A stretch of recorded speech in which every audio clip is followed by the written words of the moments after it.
Welcome back on my channel. आज हम राधा जी के जन्म कब और कैसे हुआ था इसकी कहानी बताने जा रहे हैं। पौराणिक कथा के अनुसार ऐसा कहा जाता है कि राधा जी का जन्म द्वापर युग में भाद्र महीने के शुक्ल पक्ष की अष्टमी तिथि को हुआ था।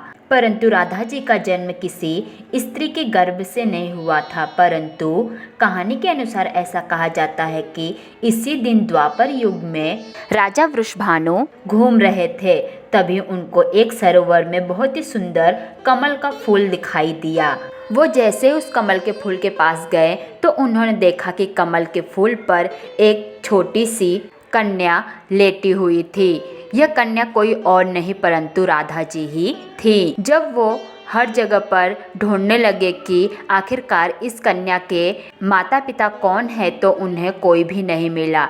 जब इस कन्या के माता पिता नहीं मिले तो तब राजा वृषभानु राधा जी को अपनी पुत्री बनाकर अपने महल में लेकर आए और उन्हें अपने साथ रख लिए।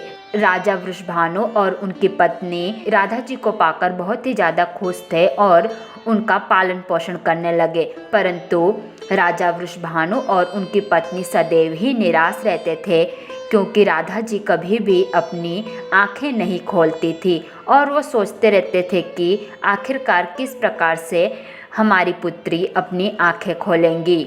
आखिरकार एक दिन राजा वृषभानु के पास नारद जी प्रकट हुए और उन्होंने कहा कि आप अपने घर पर सभी लोगों को भोजन पर आमंत्रित कीजिए और अपने परम मित्र नंदलाल जी को आमंत्रित करना नहीं भूलिएगा।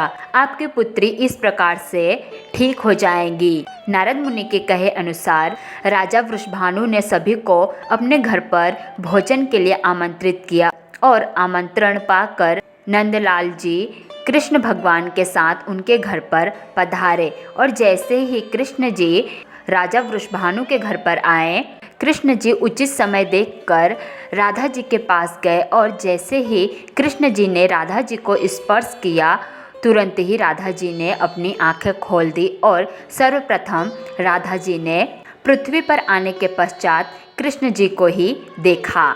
इस प्रकार से राधा जी देखने लगी और यह देखकर राजा वृषभानु और उनकी पत्नी बहुत ही ज़्यादा प्रसन्न हो गए। कहा जाता है कि पृथ्वी पर जन्म लेने से पहले राधा जी की ऐसी इच्छा थी कि वो पृथ्वी पे जब जन्म ले तो सबसे पहले कृष्ण जी को ही देखे। इसीलिए उन्होंने इतने वर्षों तक अपनी आंखें बंद रखी थी और किसी को भी नहीं देखी थी और इन सारी बातों के बारे में कृष्ण जी जानते थे। इस प्रकार राधा जी राजा वृषभानु को उनकी तपस्या के कारण पुत्री के रूप में प्राप्त हुई थी। इस प्रकार की जानकारियों के लिए आप हमारे चैनल को सब्सक्राइब करें।